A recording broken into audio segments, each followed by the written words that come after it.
Hello dear students, welcome you all to Sri Vidyaniketan Public School online chemistry classes. Today I am going to discuss with a new topic. It is about carbon and its compounds. So before going to the topic, you know that the carbon is one of the non-metal. Carbon is a non-metal and which is having atomic number about 6. In the sense, the carbon is having total 6 number of protons or 6 numbers of electrons. And when you write the electronic configuration for this, K shell will be consisting of 2 electrons and L shell will be consisting of 4 electrons. You know that K shell and L shell. K shell is the innermost shell and L shell is the outermost shell.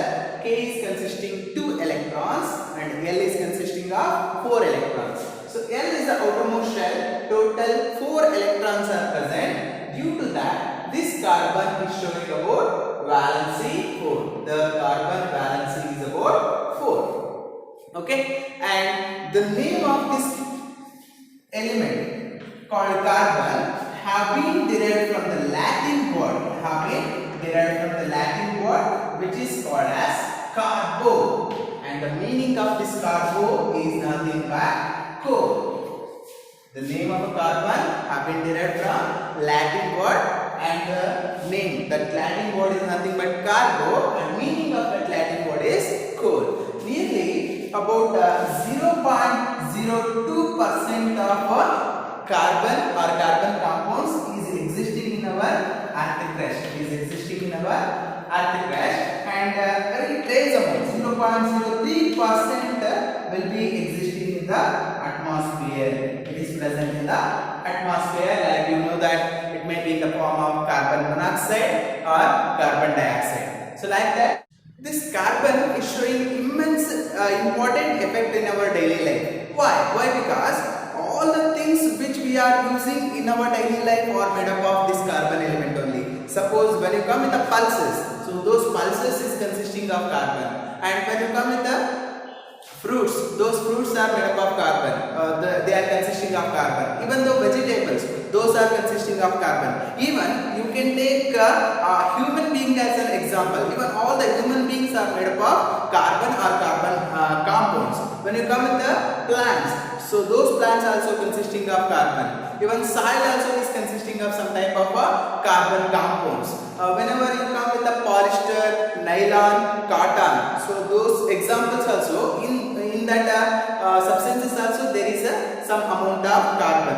When you come with the natural gas, what we are using daily, so that also consisting of carbon compounds only. And diesel, petroleum fuels, whatever we are using in our daily life, all those are consisting of carbon. So because of that, it is one of the important element which is going to show an immense effect in our daily life. So because of that, this carbon and its compounds have been studied separately as a branch which is called as organic chemistry.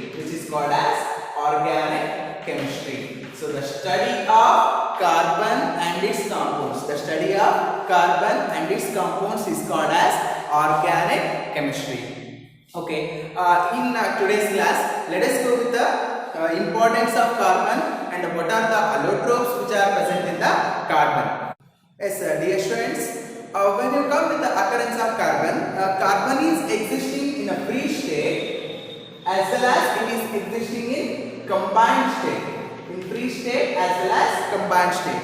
Free state in the sense the carbon is not joined with any other element. It is not going to combine with any other element. Carbon have an ability to combine with itself. We will discuss the versatile nature of carbon. Why we are learning this carbon as a different branch means it is showing a versatile nature. It is not similar to any other elements which are existing in the periodic table. Some of the properties may be similar, but the carbon is showing a versatile nature in its nature. Due to that, we are going to learn this as a separate branch. So based on that, the carbon have an ability to join itself. The carbon element will combine together to form a long chain.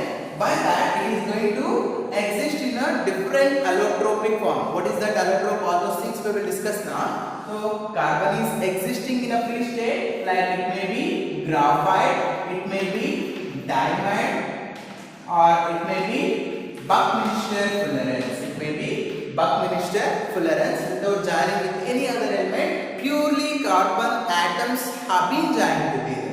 And when you come with the combined state, in this combined state, we can give many examples like coal, petroleum, wood, calcium carbonate, like that. Different examples are there. Carbon dioxide, a number of elements have been joined with the carbon element. When you come with the carbon dioxide, see carbon is combined with oxygen.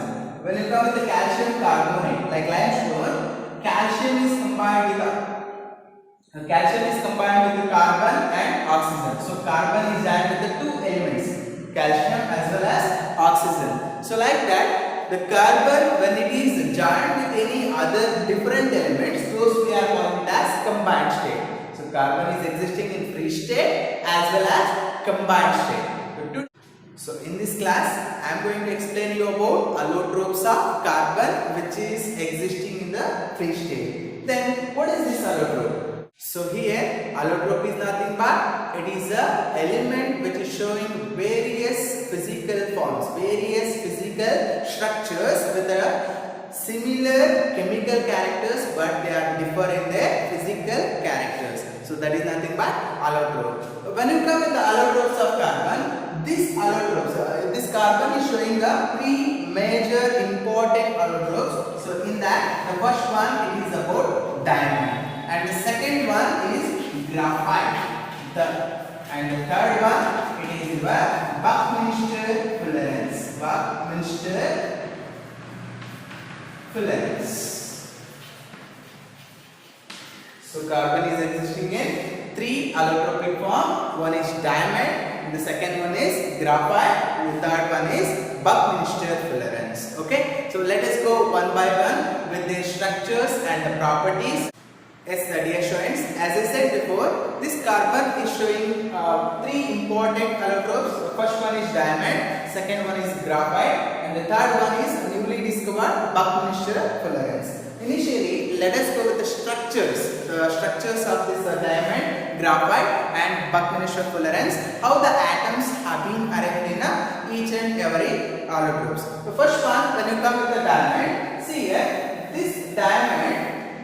Already you know carbon is showing the valency 4 because the valence electrons are 4. When you come with the each and every carbon atom, every single carbon atom is going to show 4 valency. So because of that, a single carbon atom will be attached to 4 another different carbon atoms. Okay, so simple. I am taking a middle one here. This carbon atom, just look at the board. This carbon atom is attached with the 4 different other carbon atoms. See, one bond here, second one is here, third one is here, and the fourth one. So 1 carbon, 2 carbon, 3 carbon, 4 carbon. A single carbon atom, because of its 4 valency, it is attached with the other 4 carbon atom. And again, those atoms which have been joined, those also will attach to another 4 carbon atom. So like that, they will join. The continuous joining of carbon atoms will be taking place. By that, it is going to form tetrahedral structure. It is going to form tetrahedral structure. Why? Because the carbon atom will be arranged in a different corners. This is existing in one corner, and this is arranged in a different corner, and this one, the middle one, is arranged in a different corner. So each and every carbon is going to occupy the different corners. By that, it is going to show tetrahedral structures, and the carbon atom will be existing in 3-dimensional shapes. Okay, so it will be arranged in 3-dimensional shape. This is about the structure. Each and every carbon atom is having 4 valency, and those carbon atom is attached with other 4 carbon atoms because of their valency. So like that, the continuous joining of carbon atom will be taking place. Each and every carbon atom will go and arrange to different corners. Because of that, it is going to show tetrahedral structure. Tetrahedral in the sense like this. The simple. This carbon is attached here, and here one, and here one. This is nothing but tetrahedral structure. Okay. And the next one, if you come with the graphite. So this graphite is having, as you know that the carbon is having 4 valency. Already we know but here the carbon atom will attach us only with the 3 other carbon atoms. Okay, so one of the valency is left over freely. Suppose if you are coming with this carbon atom, I am taking this middle one. If you come with this carbon atom, one of the carbon is attached here. See, look at this bond. One of the carbon is attached here, and the second carbon is attached here, and the third carbon is attached here. This carbon is showing attachment with only 3 carbon atoms. The middle carbon, one carbon is here, second carbon is here, and the third carbon is attached here. This bonds.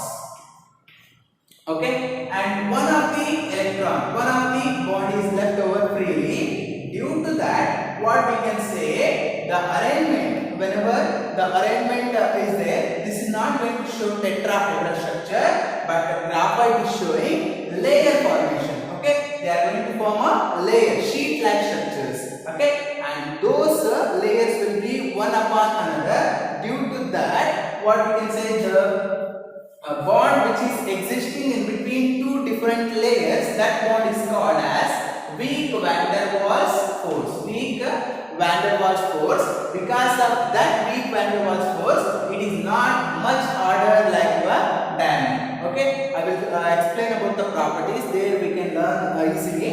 So this layers is having the van der Waals force in between them.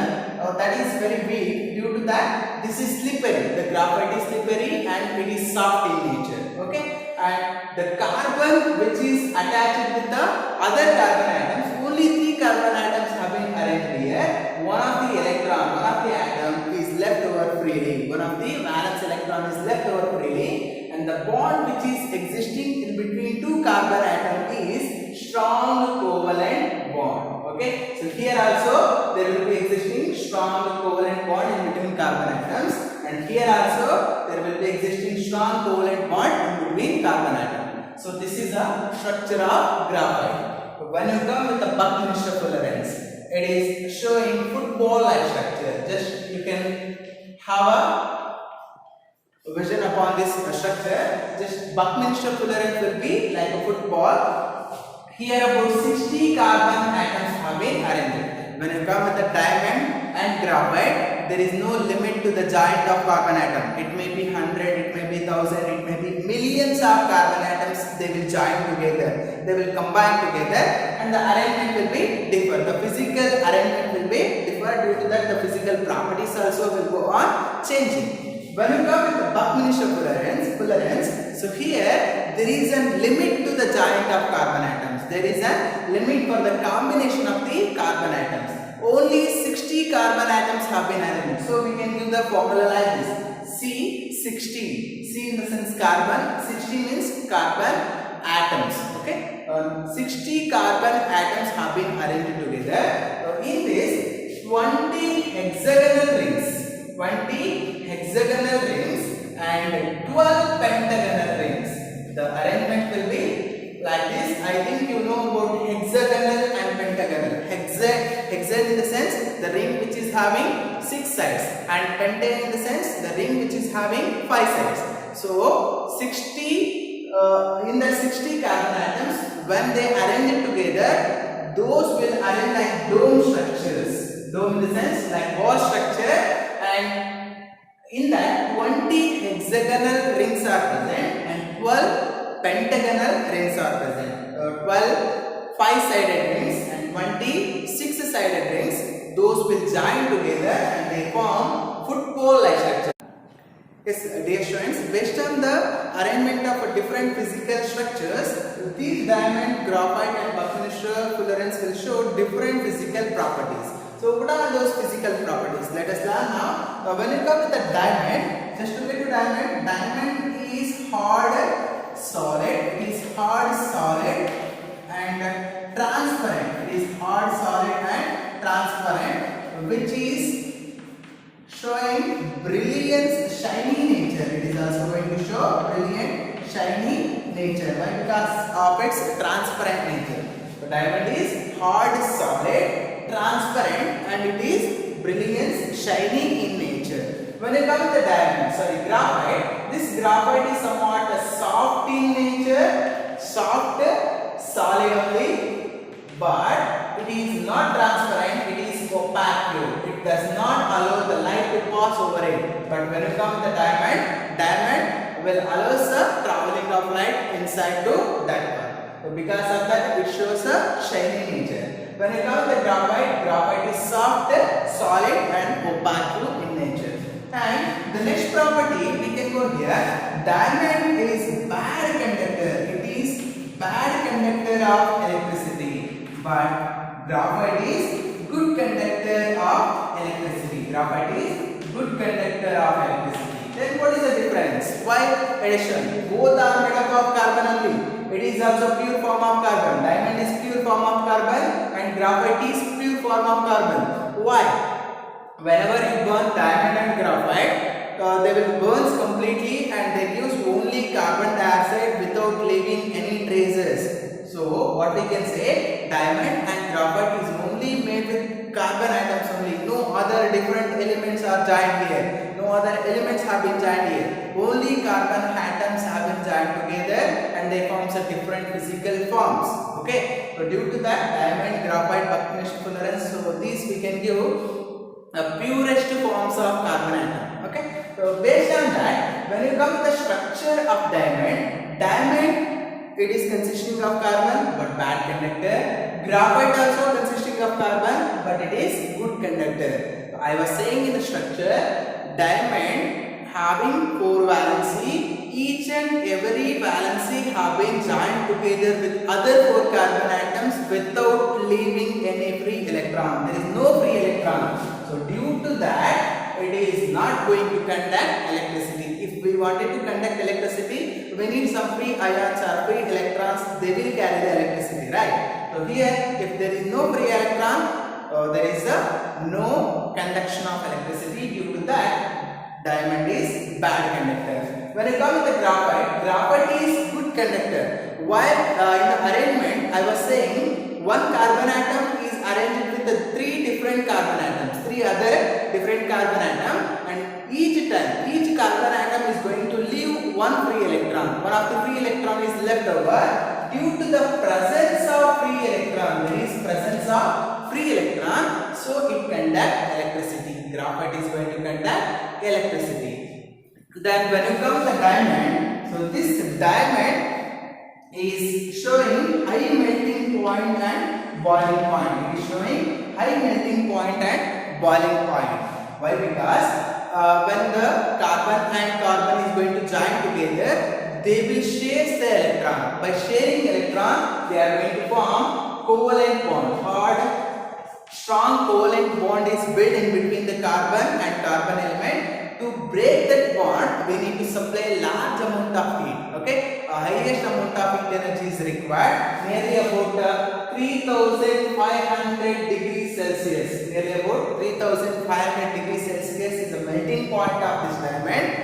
Because of that, we can say diamond will show high melting point and high boiling point. It is hard because it is consisting of strong covalent bond in between them. So here also, graphite, when you compare with the diamond, it is showing less or low melting point or boiling point. So why? Because in the arrangement, yes, as I said, carbon and then carbon, when they join together, like this, when they join together, the bond in between carbon and carbon is covalent only. It is stronger.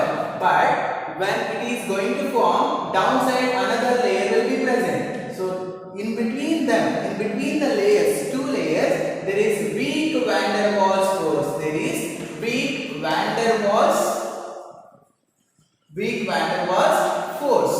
So because of this, we can break it easily. It is not hard. It is soft. Why? Because the covalent bond is stronger, but in between 2 layers, I drawn there, upside one layer, downside one layer, in between that 2 layers there is a gap. So that gap is consisting of a weak van der Waals force. So that force which is existing, it is very less. Due to that, we can break the bond. So it is soft in nature.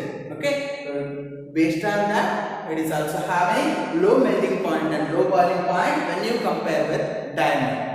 And it is showing good conductor it is a good conductor of electricity because it is existing, it is consisting of free electron in the arrangement, in the structure. And the last one, Buckminster Fullerene.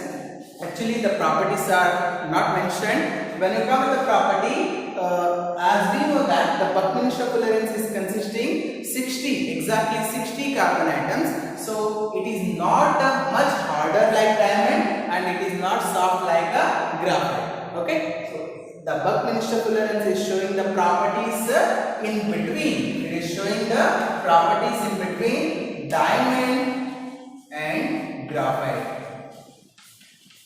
It is showing the properties in between diamond and graphite. Buckminster Fullerene is not hard or not completely solid like your diamond. It is not completely soft like your graphite. It shows the properties in between diamond and graphite. So these are the physical properties. Chemical properties may be same because of the same carbon atom is there, but based on the arrangement of carbon atoms, they will be showing a different physical forms. So based on that physical forms, each diamond, graphite and Buckminster Fullerene is showing different physical properties. Okay, so hope you understood about this structure and physical properties of allotropes of carbon, and the uses, number of uses are there. See, this diamond, it is used in making of jewelries, and even though it is used in cutting of glass works also, and even though in the drilling of arc also it is used here because of its strongest nature. It is hard and strong in nature. It is consisting of a strong covalent bond. Due to that, highest as we can say, it is having high density because of its hardness and strong nature. Okay. When you come to the graphite, this graphite is used in preparation of leads and pencil leads, even though it is used as a electrode in the galvanic shells. As you know that the shell is consisting, inside that graphite electrode will be present. And these Buckminster Fullerene, it is mainly used in medicinal fields. So like that, different uses are there. Just you go through the uses in your textbook and have been mentioned. Even in my worksheet also it is there. Just you learn those important uses. So this is about your allotropes of carbon.